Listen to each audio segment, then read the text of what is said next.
In this video class, I'm going to show you how to make a truncated cone, as in physically build one. That's one of your assignments, the truncated cylinder. You're also going to do a truncated cone, but the cylinder first. The hand method is the one that you see here on the screen, where you draw the basic shape, draw a bunch of lines down, and then you're carrying all your lines across. Okay, guys? That's literally how this works. So when you look at the drawing that we started on AutoCAD, see how we've got this here. Now, whether this is shaping one way or the other, because as you look at this image, it's pointing one way, that's not a big deal. Doesn't matter. What does matter is that the lines are correct. Now, quote unquote, how do you know they're correct? Because the first thing you do is set it up on your circle, because then what you're going to do is carry those lines down. I'm going to extend the other way so you could recall what we had done. Remember this? Because we had done this in the previous video. Remember that? Because that's how all those little arcs, all those vertical lines came from doing this. So I'm going to undo that, go backwards. There we go. That's how this came to be. Now, the only reason I have it pointing one way is just because I was showing you the front view, right view, top view as a first conversation. So now you're going to have to create your flat pattern. Now, that was derived from two things. One, I need to know the length of my line, and that happens to be the circumference. If you cannot copy and paste, so you're going to write it down, 6.2832, okay, in case I copy paste doesn't work. So when I come down here and I drag my line across and I start here, if I can't get it to paste, which I honestly cannot, I'm just going to type in 6.2832. That is the true length of this object, okay? Halfway at the midpoint of this object is going to be the center of this. Okay, now the height of this center is the height of this backbone, which is the 4-inch terminal height of the object. See that? Now there's one more piece that is also static. So I'm going to do a little change in color so you could see it. This object is static. The other line that's static is this one, the one that goes across down here. Okay? Those are the two static positions. Now, what this represents, the only lines that you would draw up, this is the perimeter on one end, the perimeter on the other end. Okay? And this top line ends at this position, right there. Got it, guys? Those are your main lines that define the backbone, the back middle of it, and then the sides of it. Got it? All the other lines are the wave of it, like a roller coaster. So in our case, we're going to carry this line across to here. See that? Now, again, I'm lazy, so what am I going to do? I'm going to copy.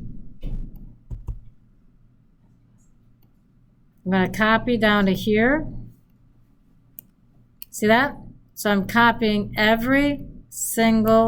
copying the horizontal line across every single segment.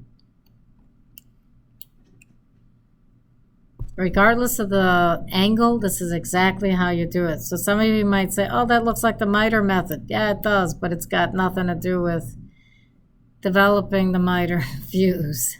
Just happens to be set to 45 degrees. Now you're going to be like, okay, great. So now I have this. Now what? Here's the fun. Remember pi? Pi is about finding the segment, yes? So when I trim this side and I trim this side, this is that segment. So when I double click on this, it actually doesn't tell me the arc length. Darn it. So arc length is what I'm after. I want to click on this and find out what is its arc length. It's not giving me everything. So right mouse button, properties should give me the full, there we go. Let's see if it tells me its arc length, which would be its true length. 3D, geometry, center, end. There it is, arc length. See that? The 0.2618 number. Do you see that? 0.2618. That number becomes your gap here. So you remember offset? 0.2618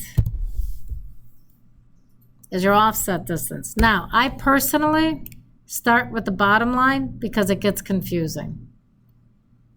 See that? When you go across, now I usually stop because here's where the confusion comes in. When you do extend, first I gotta learn to spell. Extend, this extends to there, this extends to there and to the next point. Do you see that? This one goes twice. See that? So I just click on it. Every time I click, it goes to the next line. So it adds up every. But you have to see it. Exactly. See that? It can get difficult on the eyes. That's why I go slowly. So now if I go to offset again, I leave the dimension the same, and now I've got the next batch that I'm dealing with. Do you see that? When you do one side, then you can mirror to the other side. That's the easiest part. I'll show you that. So now when I hit extend again, type in extend. Now, one of these is correct. Only the first one. The rest, I gotta extend further out. Do you see that? Come on, you. This is where the confusion can get. You gotta be careful how you extend. I have students who want to just do it faster. I'm like, go right ahead, but I think you're gonna get confused. I'd rather take it slowly. And then I have other people say, well, then I'll just use fewer pieces. I'm like, you can do that, but there's a reason you want to do this. Whoops, did I go? I went too far. See that? Whoa, and now undo went it all the way. So let me do it again. You're right, I screwed up. See what happens? I was talking. But you see how easy that was to mess up. Got it? There you go. Then this guy. Come on, you can do it. There you go. You just have to be patient. 1, 2, 3, 4, 5. That's it. Done. Okay? Now comes the fun part. This is where I say, because if you don't have a French curve, if you're doing it by hand, they call them French curves. They're specific kind of drafting instruments to make curves. In our case, we call it a spline because we're using what? What are these things? What's this? Is it a polyline? What? Where's splines, guys? Draw, spline. See that? So when we go to spline, now we have the fun job of picking endpoint to endpoint. See how it does that? To endpoint, to endpoint. And then you pan over, and then you just keep picking those endpoints and pan over, and it will start connecting a very nice shape. By the way, this is why I put 24 lines in this thing and not 6, because this is scaffolding. Do you see that? If you want the shape to look as curved and natural as possible, when you're done, you right mouse button and enter. You have to do it this way. If I only put 6 in here, I'm going to end up with a point at the top, like an ugly point. So this way, by doing it this way, now I can mirror it. The only thing I really need to mirror is the curve. Whoops, and hit enter. Did I hit mirror? I may not have. Let me try that one more time. Mirror, because I don't want to repeat my actions. And then endpoint, up, done. That is your flat pattern. So I'm going to change its color, and I'm going to show you what is the actual object that you are trying to not just cut out by itself. You really want to make sure you also cut out tabs for it, okay, guys? Don't forget the tabs. See that shape? That's the shape you want. That is your shape that you then would roll into the object that you're required to turn into class. Make sure you include tabs. Now, as far as how do you make the cap, the cover, that is using the good old-fashioned tool that we used to use when we were making auxiliary views. Who remembers auxiliary views? Remember auxiliary views? Anybody? When you're trying to show a view of something that you can't see clearly? Anyone remember that? No? Okay, well, here it goes. It's right out of ENT 110. So the way to draw the cover correctly is you need to know its top and bottom perimeter. And then what you do is you offset that perimeter line, the natural width of the part, the width of the diameter. What's that dimension again? I forgot. The distance from here to here is what dimension? It's 2 inches. From this end to this end is 2 inches, right?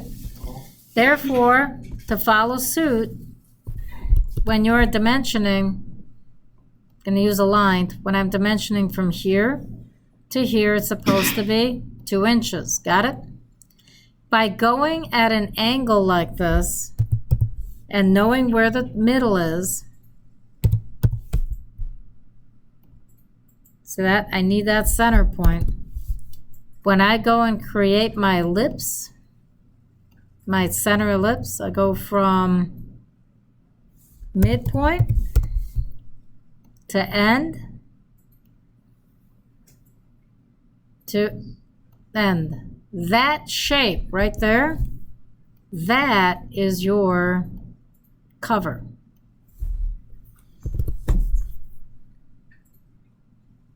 To your top of your piece. That's the lid. That is exactly the right size for the final shape that you come up with. So at the end of the day, you'll have an actual object that is this shape with a cover on it. Okay? Got it, guys? Cool? Make sense? Yes. Watch the video again, it will. And that ends this video.